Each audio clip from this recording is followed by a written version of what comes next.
Hi guys, Chapter 20, Jake Terranova. As I cruise along River Street with the top down, the red brick of Greenwich Middle School heaves into view. That place used to be a bad memory. I was never much of a student, but middle school was a really rough time. I was lucky to get away with a suspension over the cheating thing. If my dad hadn't belonged to the same college fraternity as a couple of the school board members, I probably would have been expelled. It was that close. Now, though, Greenwich Middle School means Emma. She's the best thing that's ever happened to me. Just the thought that she's somewhere inside that building puts a smile on my face. The smile disappears when I recognize the figure standing at the entrance to the driveway, glancing impatiently at his watch.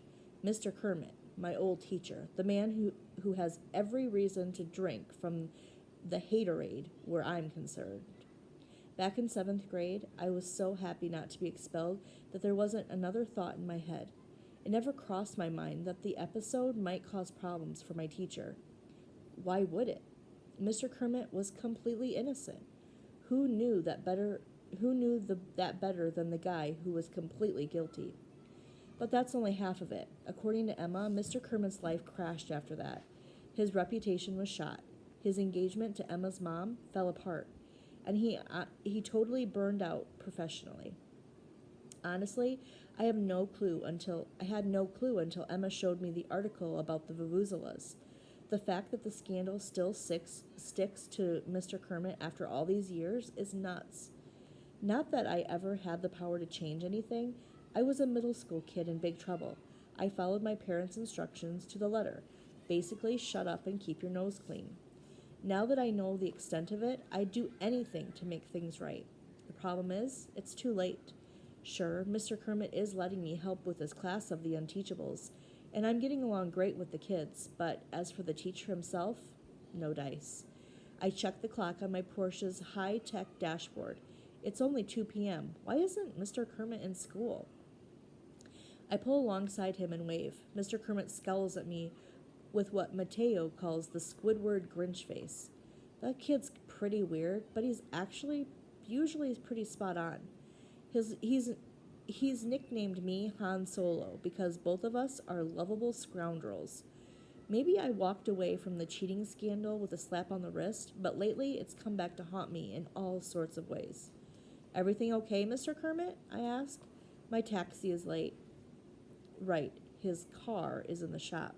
I volunteered to fix it no charge, but he wasn't having any of that. To say he's stubborn as a mule is an insult to mules. Hop in, I invite. I'll give you a ride wherever you need to go. No thanks, he replies formally. I've been waiting 45 minutes for this taxi. It'll be here any second. It's not coming, I persist. Did you try Uber? He looks blank. I remember that Mr. Kermit has a flip phone that's probably as old as his car. There are smartphones and dumb phones. His is a rock. I unlock the passenger door. Mr. Kermit, please, let me give you a lift. When he reluctantly gets in and announces his destination, I nearly choke. He's going to pick up his car from Kingston's Auto Works?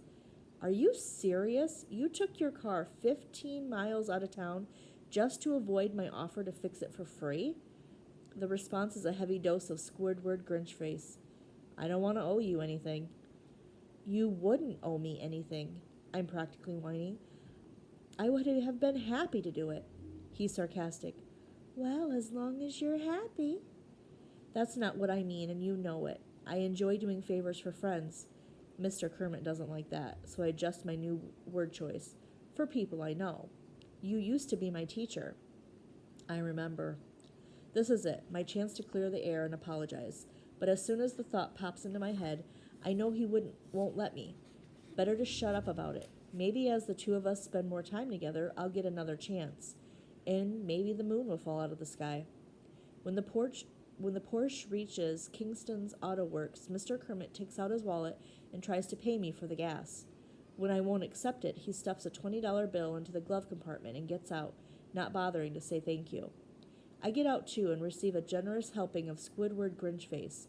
I can handle it from here, he assures me.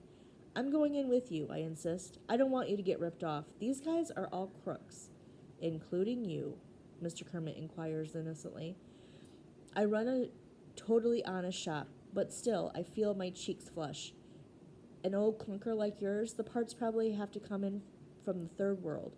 Who knows what they'll try to charge you for them. It must make an impression because Mr. Kermit actually allows me to follow him inside. The place is a dump. You could probably catch plague just standing there breathing the air. The mechanic behind the counter instantly recognizes me. Hey, you're Jake Terranova. What are you doing here? My very good friend is picking up his car, I reply pointedly, and I want to make sure he gets a fair deal. We barely know each other, Mr. Kermit sets the record straight. The mechanic picks up a clipboard. Which car? The Cocoa Nerd, the teacher tells him. The what? Mr. Kermit flushes. It's a Chrysler Concorde, 1992. One of my students calls it.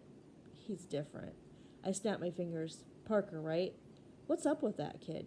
He's got a lot of mechanical ability, but ask him to read the name off a part, and it comes out pure gobbledygook. It's not gobbledygook, he says, insulted on Parker's behalf. The boy has a perception problem.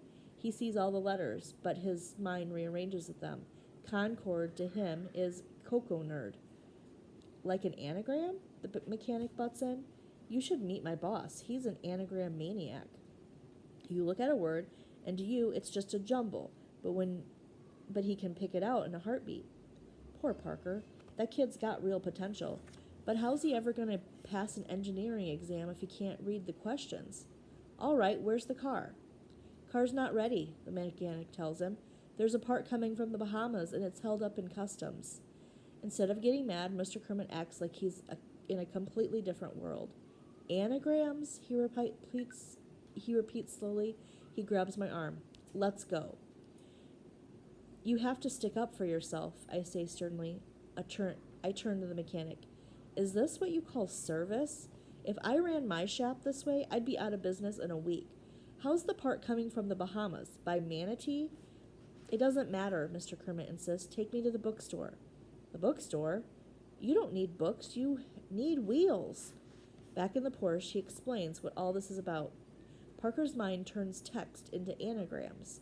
Yeah, so anagrams are something that you can get good at, like any other puzzle. I stare at him. Solving anagrams can teach you to read. Mr. Kermit shakes his head. Of course not. Parker needs a reading specialist. If I was half a teacher, I would have gotten him one weeks ago. I'm confused. So where do the anagrams fit in? The kid's reading has been a disaster for so long that he looks at it like it's magic, something he'll never be able to master. But solving anagrams will show him that it can be done. So when I get him the help he needs, he'll believe it can work. Can you get him the help that he needs? I ask. The district has reading specialists, he explains. Nobody sends them to SCS 8 because they consider my students a lost cause. That ends now. He glares at me. The bookstore. I step on the gas and the Porsche surges forward. It's amazing how Mr. Kermit's whole face changes when he talks about the kids in his class. He becomes a totally different person. Younger, more alive. He's the teacher I remember from all those years ago. At the bookstore, he's a whirlwind, stacking up an armload of anagram puzzle books, tall enough for him to hold in place under his chin. By this time, school is out, so he demands to be taken to Parker's house. Can't we just wait until tomorrow morning? I want to strike while the iron is hot. The Elias family lives just outside of Greenwich city limits on a small farm that was designed to keep sports cars out. The long driveway is really just a pair of ruts worn into the unpaved ground by vehicles much higher and wider than a Porsche. I can actually feel the weeds brushing the low undercarriage as we jounce along. Eventually, we come to a low wood frame home next to a shed and amid fields of tall corn. No sign of life from the house. I cut the engine. Should I honk? Let's give it a while, Mr. Kermit decides. After about 15 minutes, Parker comes roaring up the drive, his famous grandmother in the passenger seat of the pickup. I know a moment of agony as the kid pulls far too close behind the parked convertible. Parker is pretty bewildered to see his teacher rushing across the front lawn, toting a pile of books he can barely see over. The grandmother spies me standing by my car. I know you, she calls. You're jumping Jake Terranova. Yes, right, ma'am. That's right, ma'am. Pleased to meet you. She beams. I see you on television. You'll jump through hoops to provide fast relief from painful athlete's foot fungus. That's not me, I tell her. I get you a great deal on a new or used vehicle. She looks at me like I'm feeble-minded. Why would I need that? I've got my grandson to drive me around. Mr. Kermit is having an animated conversation with Parker, holding up anagram books and talking a blue streak. They're well into it when a small tractor chugs out of the field and an older, taller version of Parker hops off and joins the group. Parker's dad is surprised that the teacher would make house calls, but as Mr. Kermit explains his plan, the man looks impressed and smiles with appreciation. The contrast isn't lost on me.